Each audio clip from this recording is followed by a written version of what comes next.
Good evening. I'm Miranda Bowersox, Sheriff Corey Honey's Public Information Officer. I'd like to welcome you to this evening's press conference. We'll handle this press conference just as we have every other one. Speakers will come speak and we'll hold a question and answer session after that. So please hold your questions until after everybody has had a chance to speak. Sheriff Honey will come first. Good evening, everyone. Thank you again for joining us for our Monday night press briefing. We want to give you an update on our efforts to deal with the impacts of the Camp Fire and, of course, hopefully get people back into those areas as soon as possible.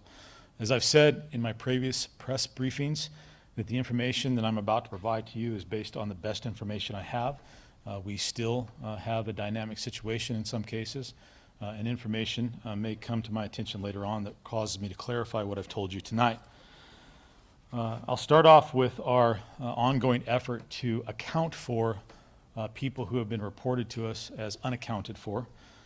As of tonight, the people on the list of unaccounted for individuals stands at 11, which means that we have accounted for 3,175 individuals. I think that's a pretty remarkable number at this point, given all the work that has gone into it.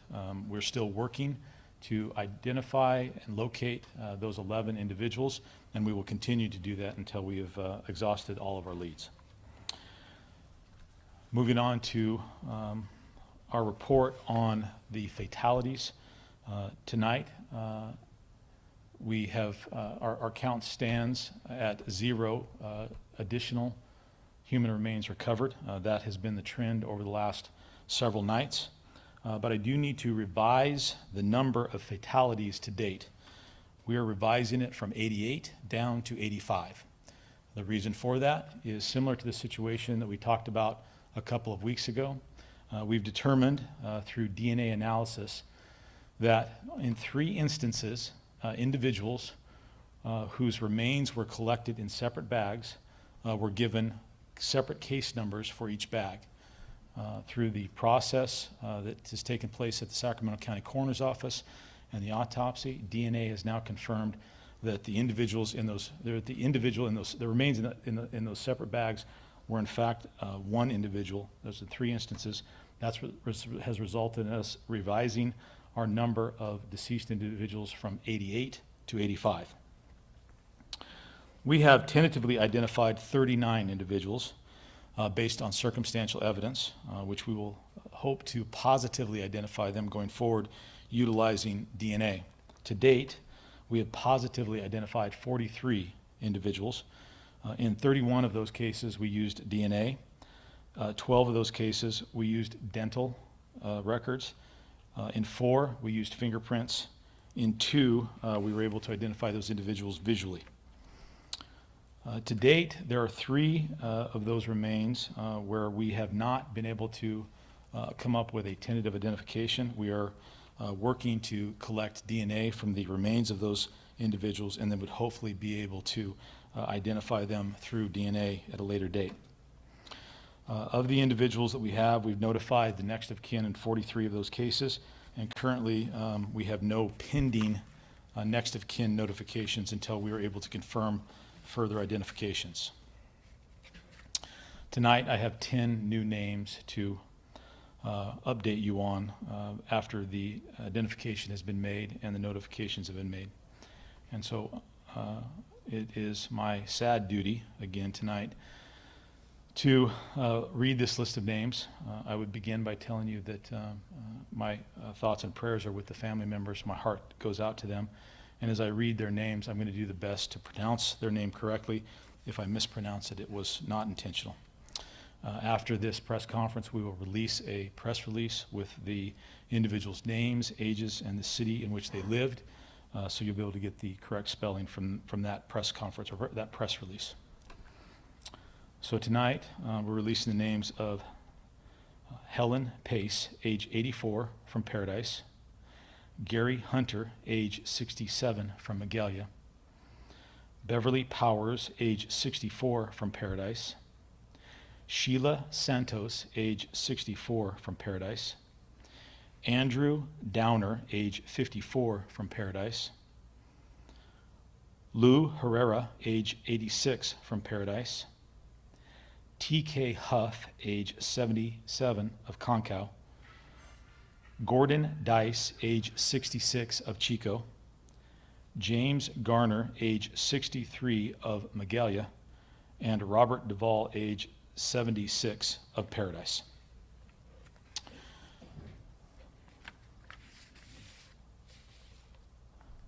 At this point, I'd like to move on to talk with you about our ongoing efforts to repopulate those areas that are currently under evacuation zones, and specifically discuss the potential for individuals to come across bones or bone fragments that they may believe are human remains. I have a high degree of confidence in the searches that have taken place. As I updated you during our last press conference, 18,000 locations were searched. In some cases, they were searched more than once. So we have a high degree of confidence. That said, I want to make a clarification. After my last press conference, there were some media accounts that we had stopped our search for human remains. I don't think that's an accurate characterization. We have searched all of the locations that we believe that human remains could have been located. But we will continue our search. If we receive information that human remains might be in a location, we will, of course, send search teams out there to look at that, verify it, and if they are indeed human remains, collect them. If you return to your property and you find what you believe to be human remains, we would ask that you stop immediately, call the Butte County Sheriff's Office at area code 530-538-7322. We will then send an investigative team out to take a look at what you have found. That would include forensic anthropologists to examine the remains, and if they are indeed human remains, we will collect them. But again, we have not stopped our search. We have searched all the locations within the fire-affected zone that there is a probability that there might be human remains. So we have a high degree of confidence in that. But I want to make sure that there is a plan in place for people if they find something that they believe to be human remains. Now I'd like to address our ongoing effort to accommodate the requests of citizens who are still out of their homes or out of their properties, who have been displaced and haven't yet been able to return. In an effort to help people deal with some of the critical issues that they have, jointly between myself and Chief Ryan Bold of the Paradise Police Department have established a law enforcement critical needs escort program. We have set up a call center as well as a website that people can request an escort into the areas that are still under evacuation orders to take care of critical needs. We have outlined what those needs are, and along with my personnel, the Paradise Police Department, we are being aided by law enforcement officers from the U.S. Forest Service, California State Parks, as well as investigators from the California Department of Insurance and soldiers from the Army National Guard to man the call center. To date, that was opened up on Saturday evening, I believe it was. As of 3 p.m. today, we have received 1,369 requests to escort people into those areas. 945 of those requests were submitted online, with 424 requests being submitted through the call center. We have been able to accommodate 162 escorts to date. I was out on Sunday assisting with that, and I can tell you that we're working hard to get people up into those locations to do some of the critical things that they need to do. We've outlined what those are, and you can request an escort by calling 530-897-8873, or you can go to the Butte County Sheriff's homepage and click on the link that says law enforcement escort information. You'll then be directed to the form that allows you to fill that out. I would ask people to be patient. We have a lot of requests, and we're doing our best to accommodate those as we go forward. In addition to our law enforcement critical needs escort program, we're trying to provide additional service to those residents in Magalia who have had to travel up through Butte Meadows over to Highway 32 and then down to the valley. So the Beeline bus service will begin service to the Magalia. Beeline will resume a modified route traveling through Paradise on the Skyway to Magalia. We're able to accommodate those buses because the bus drivers have been informed as to the safe routes and the safe way to drive those. And when we limit the traffic, we're able to accommodate that. The bus routes are available on the Beeline bus service website.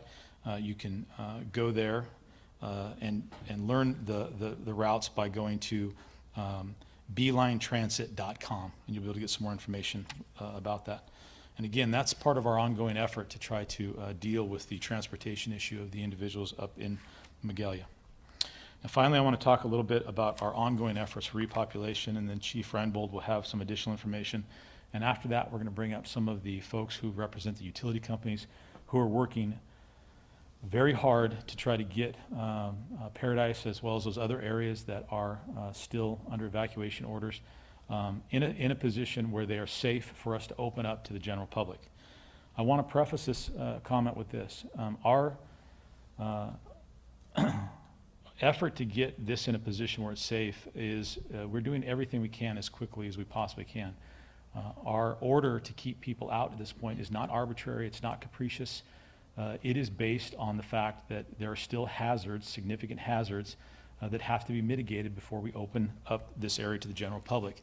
In addition to that, there are hundreds and hundreds, if not thousands, of utility workers in the area who are trying to do their jobs, and that has impacted the roadways. So to add more to that would potentially slow that down. That's why it's important that we give them the opportunity to complete that. And then the last piece that I'll say about that is, although with regard to the unincorporated areas, it is my decision ultimately as to when those areas can be opened up, and within the town of Paradise, it's the chief's decision.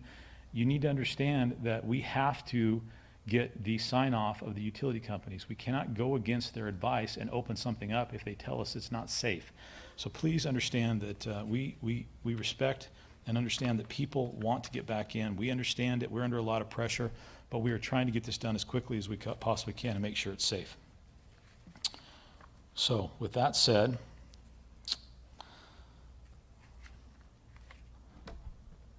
barring any setbacks, such as weather or hazards that have yet to be identified, we're anticipating being able to open the Concow B zone within the next 2 days.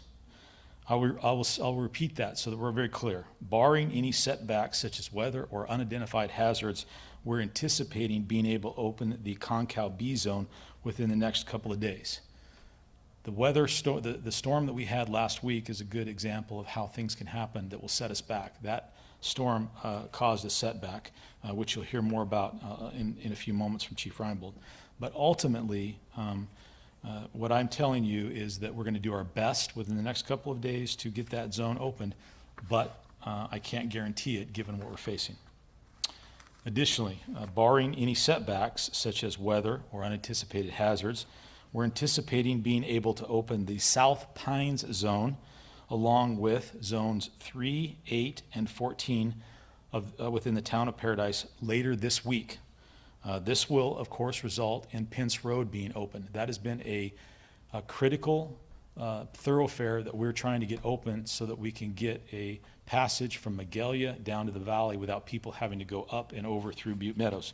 We understand the difficulty that puts on people, and we're working very diligently to try to get that open along with our partners in the utility companies. And they can give you an idea in a moment about how difficult that has been. Before I finish, I will just reiterate once again that we're not keeping these areas closed because we want to. We want to get people back into those areas as soon as we possibly can, but we can't just open them up if our partners from the utilities companies tell us that they're not safe to do so yet. So with that, I'd like to invite Chief Reinbold up to provide you with some additional information.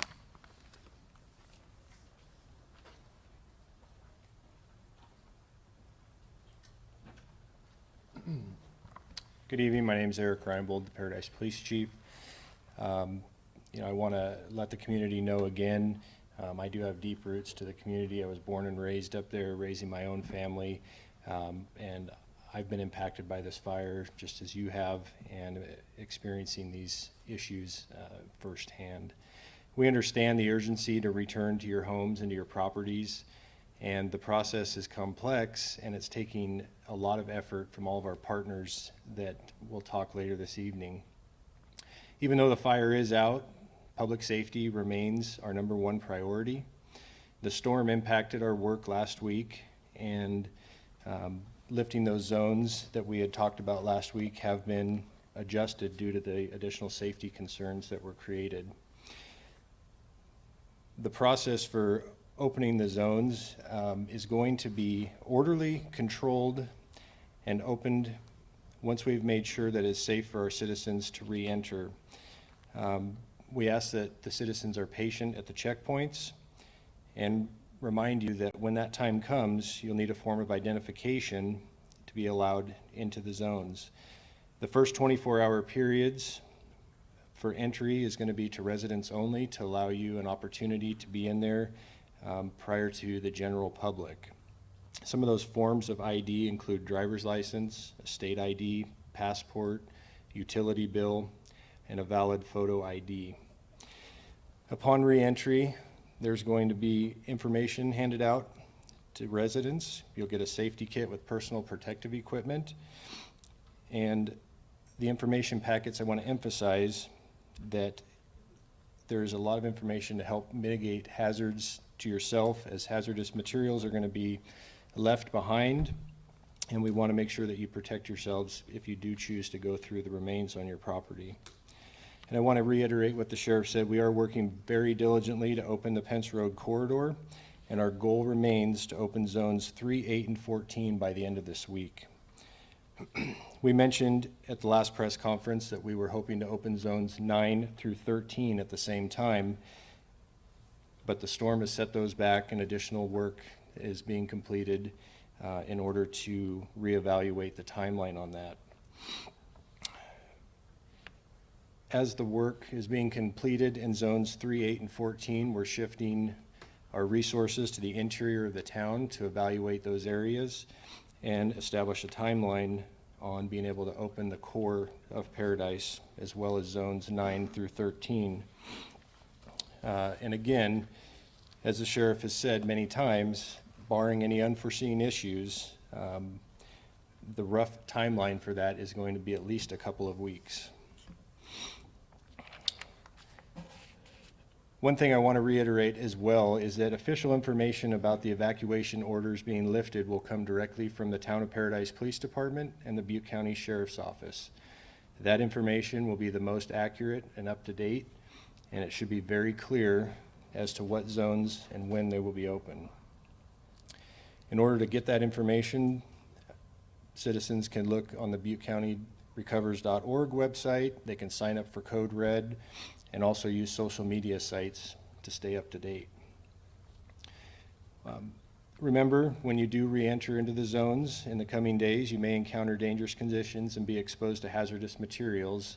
So we encourage folks to be prepared for that with personal protective equipment, to bring bottled water and any food that you might need during the time that you do come into those zones. There are several roadways that are still damaged, and there's still debris that may be in the roadway. There are a lot of trees that pose a risk to public safety that are on private property, and our Public Works Director will address those issues. And I know that a lot of people are saying, well, we don't need the police department or the sheriff's office to make it so safe that we don't want to step over a ladybug, or some of these analogies that we've heard. But the idea is to make it as safe as possible and mitigate the immediate risks to the public. So I hope that everybody understands that. And when you do return to the area, if your home is still standing, you have to be prepared and know that the likelihood of having any power or water is going to be minimal. So you need to be prepared if you're going to be going back to your homes. That's all I have, and I'll be available for questions afterwards.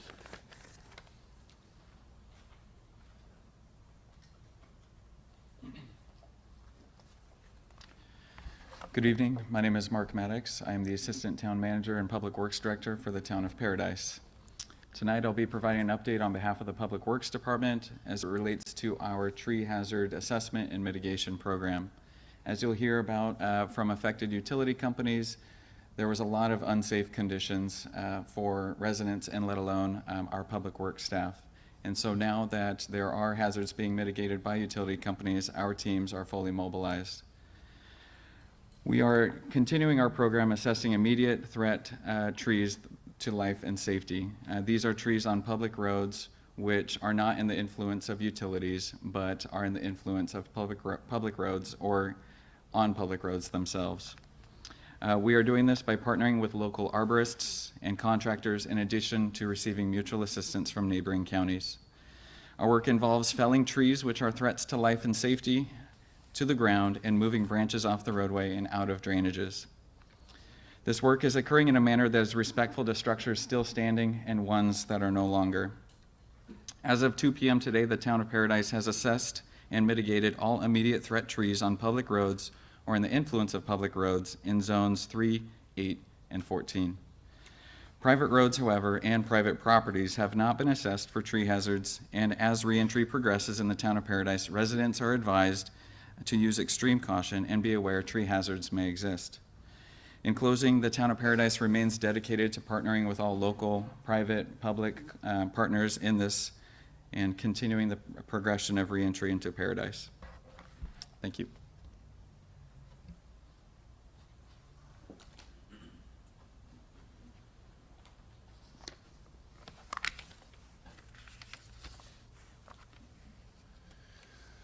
Good evening. My name is Aaron Johnson. I'm Vice President at PG&E with responsibility for our electric and gas restoration efforts in the area.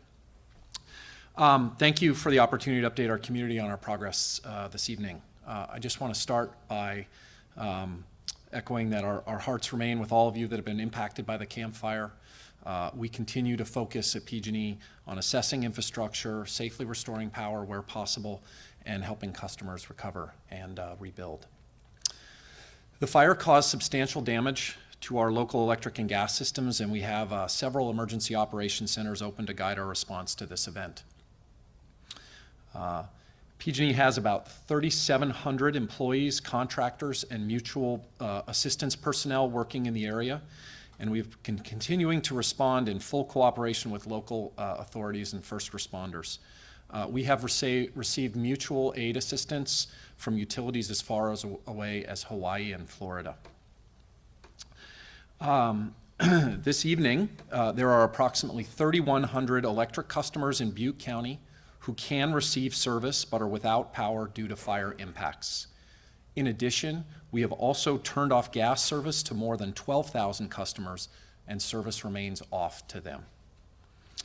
PG&E electric crews have restored power to the Paradise substation and are rebuilding the backbone, or sort of the main electrical lines from the substation around the Town of Paradise to repower key areas of the town and all the buildings that can accept power. We're happy to share tonight an initial estimate that we believe we will be able to restore electric service to all customers that can take electric service by the end of December.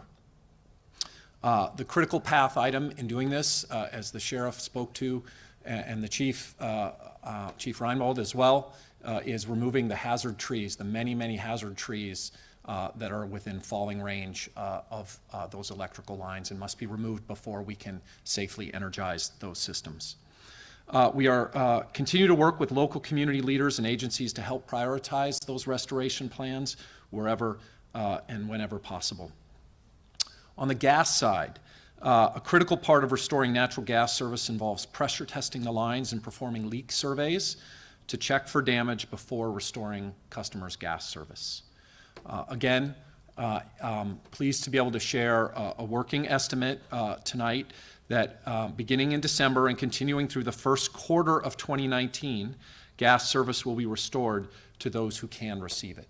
So with both of these estimates for gas and electric, some customers will be able to be restored more quickly than those end dates, but the dates that I provided tonight are intended to give an estimate of when all customers who are able to will be able to receive gas and electric service. As access is granted to additional fire-impacted areas, PG&E crews will continue to assess our infrastructure for damage and work towards safely restoring as many customers as possible. As for access to the area, like other entities, we are working hard to make the area safe, but I really want to echo what the sheriff and the chief said. There are a number of unsafe situations that are still very present in the area and need to be addressed.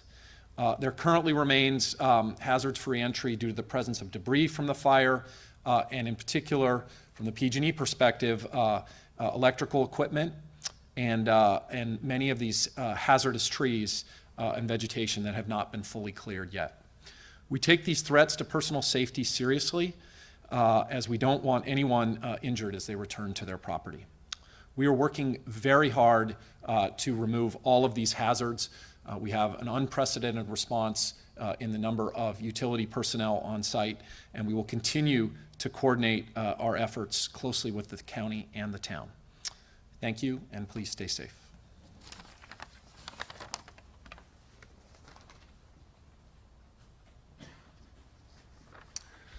Good evening. My name is Aaron Walker. I'm the Vice President of Operations with Comcast Cable. From the early onset of the crisis, Comcast has been working closely with local authorities and other public utility companies to create the fastest way back to recovery. Currently, we are working diligently on the removal of many miles of aerial plant and other equipment that has been damaged by the fire, within the working safety guidelines and other incident response protocols that we've identified. It is a complex task to ensure every utility has the opportunity to safely work on their facilities. Comcast has brought in crews from all over Northern California to do the help, the cleanup, and I am proud to say we're making great progress. Safety is of paramount concern. We look forward to continuing to work with the Sheriff's Office and other utilities to complete this task. Thank you.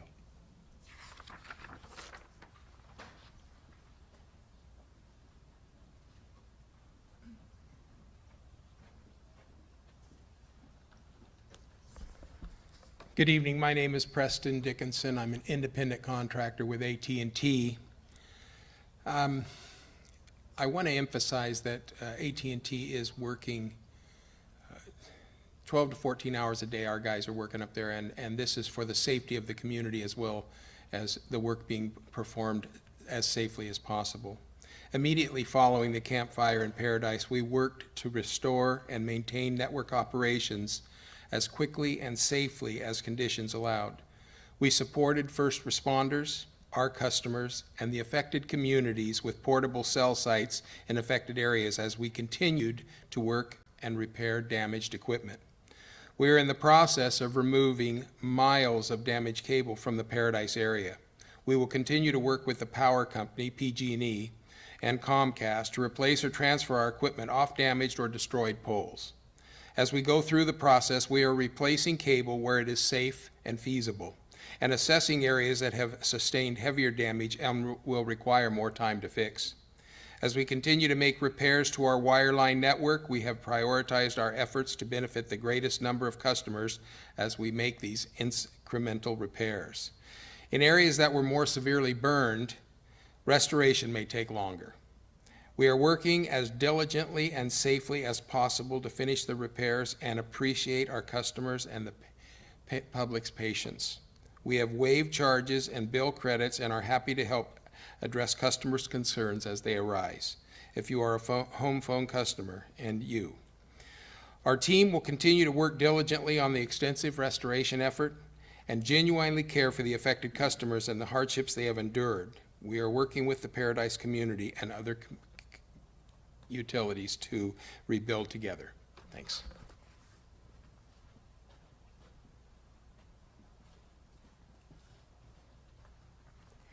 Good evening. My name is Shelby Boston. I'm the Director of Employment and Social Services here in Butte County. Tonight I'm going to provide an update on our shelter situation, our Family Support Center, and our Disaster Recovery Center. Butte County continues to work in collaboration with the American Red Cross on a transition plan to consolidate evacuation shelters to ensure the sustainability of shelter accommodations. The shelter at the Butte County Fairgrounds in Gridley will transition to the Silver Dollar Fairgrounds in the coming week, and shelter staff will continue to ensure shelter residents are aware of the upcoming changes. In addition, staff continue to provide case management support to assist families and survivors in finding temporary housing options. I want to encourage fire survivors who are staying in their vehicles or in tents to move to a shelter location, especially as the winter weather continues to set in. In addition to offering a warm place to sleep, the shelters also offer meals and other services for those survivors. I'm happy to announce that the Family Support Center has now opened. Staff are working to directly contact families whose loved ones passed away in the Camp Fire to provide support services, including bereavement, emotional support, children's disaster services, financial assistance, legal resources, and travel assistance. If you lost a loved one and are in need of any of the support services, we ask that you contact the Family Support Center to make an appointment. You can call 530-815-8787. That information will also be posted on the ButteCountyRecovers.org website. Please note that these services are only for the families whose loved ones have passed away in this fire. Family Support Center staff will continue to attempt contact with all those families as well. The Disaster Recovery Center remains open at the Chico Mall. The county continues to offer these services and information in collaboration with our partners from FEMA and Cal OES. Overall, approximately 1,000 people register for assistance each day. We encourage all survivors of the Camp Fire to register, even if you have the financial resources and insurance or other means. Registering now can mean access to resources you may need later on or at an unforeseen point. Thank you.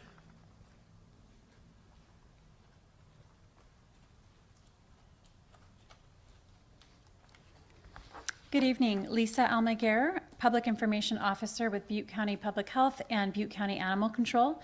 I'm here to provide you with an update about the sheltering and care of animals affected by the Camp Fire. Butte County Animal Control and North Valley Animal Disaster Group work in coordination as the authorized animal response teams for Butte County. They have two primary operations: caring for animals in shelters and caring for animals within the fire-affected evacuation areas. Currently, we have 1,300 animals being sheltered. There are 3 small animal shelters, one in Chico, one in Oroville, one in Richvale. The Chico shelter is primarily home to animals that are considered lost without identified families. If you evacuated from the Camp Fire and think that your animal may have been rescued and taken to one of our shelters, we encourage you to visit campfirerescuedanimals.com. There is a photo of every lost animal that we have on that website. Additionally, there is a resource page with other areas that you may search for animals if you don't see your pet's photo there. Additionally, there is one large animal shelter located at the Butte County Fairgrounds in Gridley. So I want to remind everyone that these emergency animal shelters are temporary locations that are established during the immediate evacuation orders. When these evacuation orders are lifted, we ask that animals are picked up.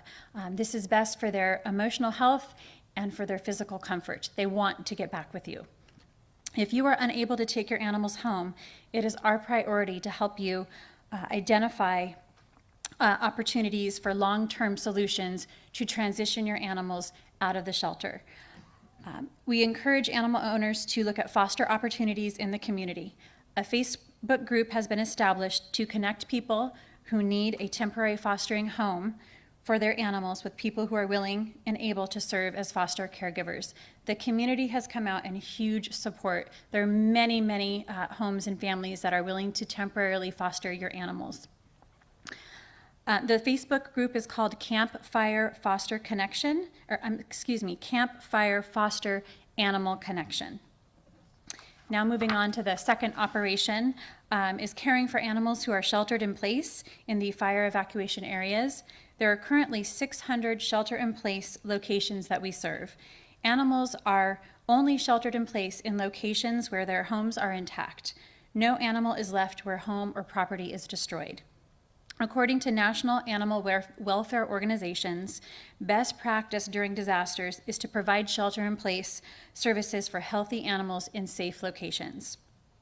These animals are in a familiar surrounding, and they are not confined to limited shelter space and stress. Butte County Animal Control and North Valley Animal Disaster Group are fully staffed to perform both shelter-in-place operations and continued rescue and evacuation calls. We have 20 field operation teams working in the fire-affected area every day. Every animal that is sheltered in place is on a feed and welfare schedule. This information is documented and will be provided to owners once they are able to return home. Once evacuation orders are lifted, owners returning to these areas will be asked to resume care of their animals. If evacuees decide not to stay in their home or intend to leave the area, they will need to take their animals with them. Again, I want to reiterate that our top priority is working with animal owners to find long-term solutions and help to get your animal transitioned out of these shelters. Thank you.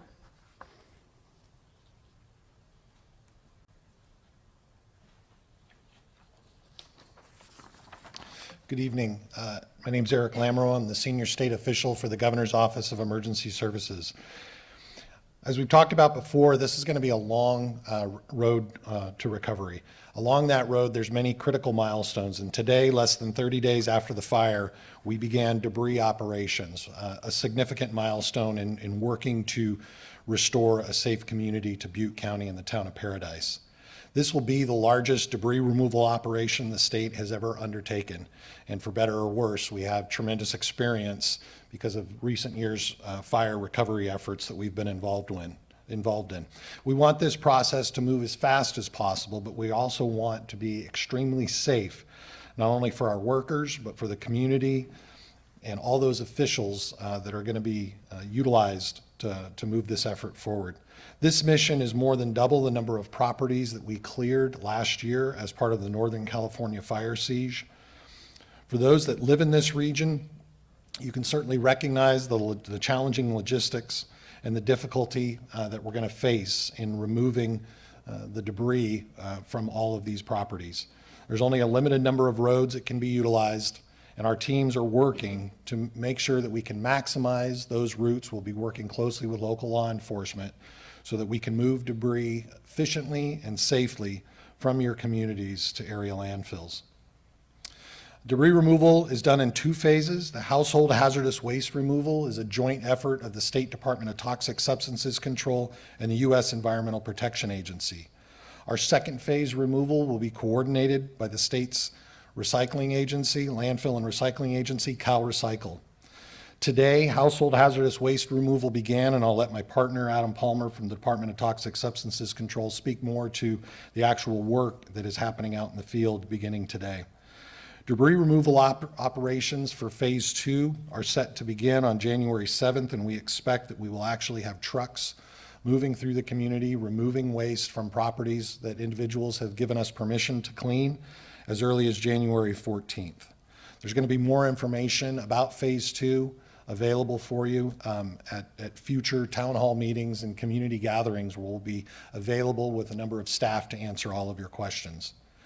We expect during the peak of our phase 2 operations to have between 1,500 and 2,000 truckloads a day of waste moving from home sites, not only in Paradise, but throughout Butte County.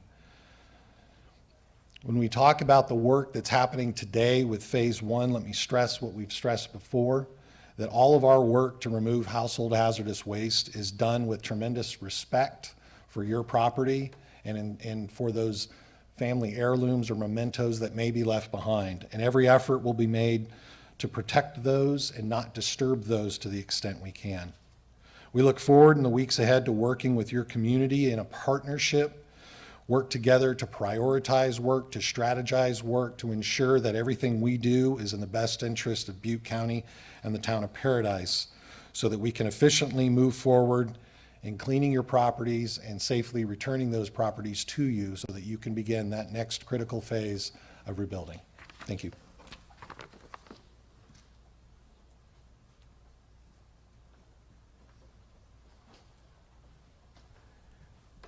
Good evening. My name's Adam Palmer. I'm the supervisor of the Emergency Response Unit with the California Department of Toxic Substances Control.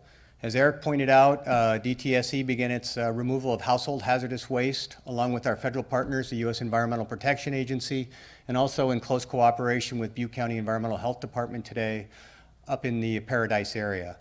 Both DTSC and US EPA were mission tasked by OES to assess and remove household hazardous waste from all the private, public, and commercial buildings that were destroyed by the campfire. So to that end, we met on site at the staging area in Chico. We spent the morning going through our health and safety plans, going over our HHW assessment protocol, going over some of our new collector apps that we're going to be utilizing for this project. By about 11:30, 4 teams from DTSC and 5 teams from US EPA headed up the hill into the lower Pence area. We stayed co-located with our teams. We wanted to make sure the assessment work was consistent among all the teams, so we worked together, went through a little training this afternoon until we were pretty comfortable with that all the staff understood what the expectations are. Tomorrow morning, we'll dispatch all 9 teams in separate locations at lower Pence area. That's the area that was identified by the Butte County Sheriff's Department as well as the Butte County Environmental Health Department. The reason I believe that area was selected is we don't want to interfere with the repopulation efforts that will be occurring up in the upper part of Magalia and Concow. By next week, we're going to ramp up and add 10 additional teams. So our goal is to have close to 20 teams starting next Monday, and those will be operating within their own respective operational areas. We'll have DTSC staff as well as US EPA staff embedded with all those teams. We'll be collecting data from each property. The goal is to download that data and share it with Butte County and ultimately push that data out to the public so they can keep an eye on our progress as we move through all the impacted properties. As Eric pointed out, it's going to be a long process. The best we can do is we'll go as quickly and as safely as possible. So to that end, that's all I have to say.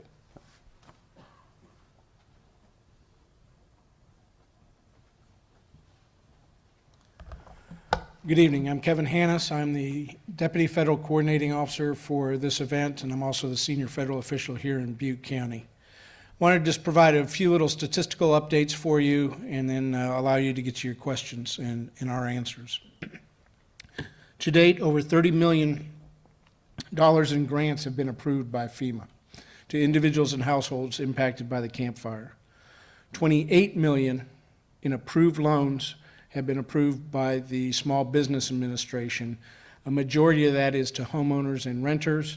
A small portion of that is to local businesses who are starting their recovery process. 359 families have received our maximum grant of $34,400. But it's more than the grants that we are providing. A lot of those resources are at the DRC, Disaster Recovery Center.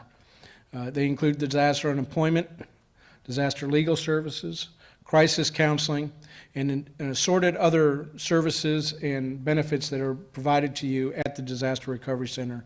And I encourage you to continue to take advantage of those services while the center is still open. In addition, I'd like to remind everyone to submit your Small Business Administration application. Submitting that application, whether you take the loan or are not qualified for loan or don't want the loan, opens you up for additional grant assistance in our other needs assistance program. And those are very critical to your recovery.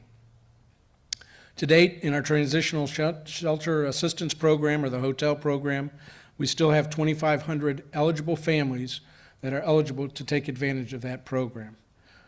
Only 208 families have taken advantage of that program to date. We encourage you, if you're in a shelter, staying in a tent, staying in your car, or you're with some other location that's just not going to work out for the next period of time, is to contact us. Let's see if you're eligible, one of those 2,500 families that are eligible for a hotel program. Let's get you out of the cold, out of congregate sheltering, and into something that's more safe and hospitable. There will be a lot of questions over the next few weeks and days, in fact, months, on direct housing. We have started our call-out process to begin to evaluate each and individual family on what their potential needs are for our direct housing mission.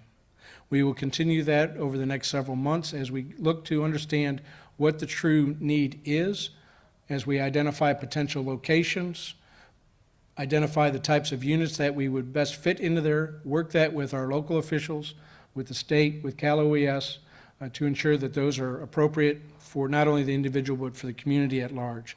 As we come closer to making those decisions, we will have further announcements at your town hall meetings. Finally, direct housing is not the solution for each and every individual. But we go through a very long process with you on the phone to make sure we understand what your needs are. You play a big part in that decision whether you receive direct housing or not. I ask that if you do receive the phone call, you spend the time with our agents to ensure that we get all the information we can from you. And if you miss the call, please call us back at 800-621-3362. Finally, and most importantly, this is your recovery. It's not a federal recovery. In fact, it's not a state of California recovery. This is a campfire recovery, and you need to be an active participant in that. That's why we call you survivors. May God bless you.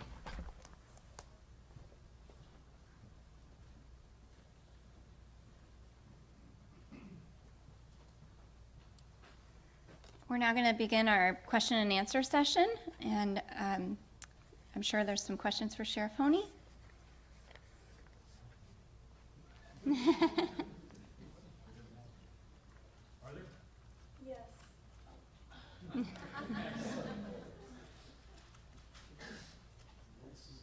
getting questions about looting. What's the current situation on looting up there? Well, we have a lot of, so the question is about looting. What is the current situation on looting? We have a lot of law enforcement officers up there. And certainly I can't guarantee with 100% certainty that there is no looting on. We don't have a substantial number of cases like that. I was up there yesterday, and if there's a car up there that doesn't appear to be part of one of the public safety or first responders or part of one of the utilities, we're stopping those cars. We're determining what their business is, and ultimately that's a big priority for this. As we go forward and more of the town gets opened, it becomes a much more difficult process because there's a lot more roads. And so we're going to work on bringing additional law enforcement assets in there to protect the town. Any other questions? Very good. Thank you very much.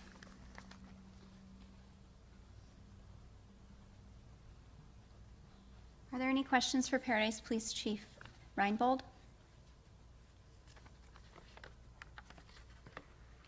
No? Okay. How about Mark Maddox from the town of Paradise? PG&E?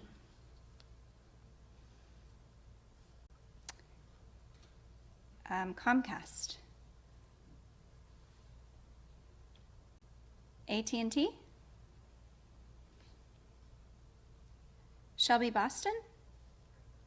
Okay.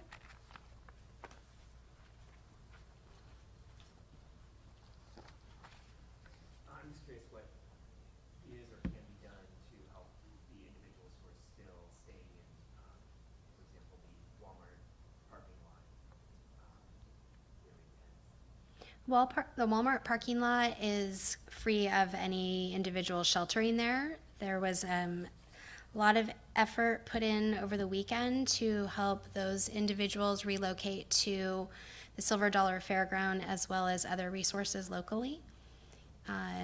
And those individuals who are sheltering in either the Gridley Fairgrounds or Butte County Fairgrounds in Gridley or the Silver Dollar Fairgrounds are receiving case management services, where we have teams of staff who meet with them one-on-one and assess what is their personal need. Do they have relatives perhaps out of the area? Do they have a place where they feel that they could go to, and we help problem solve with them and connect them with resources that are available. Were a lot of those individuals homeless before the fire? In regards to, The ones that were left in the Walmart parking lot are now getting services. there was a fair number that were pre-disaster homeless, and we partnered with our local resources at the Torres Shelter and Jesus Center to assist us in finding alternatives.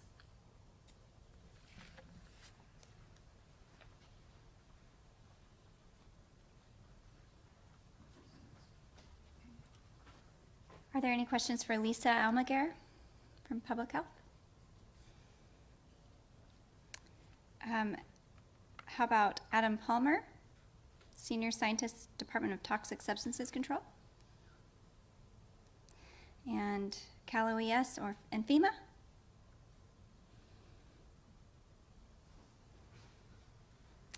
Okay.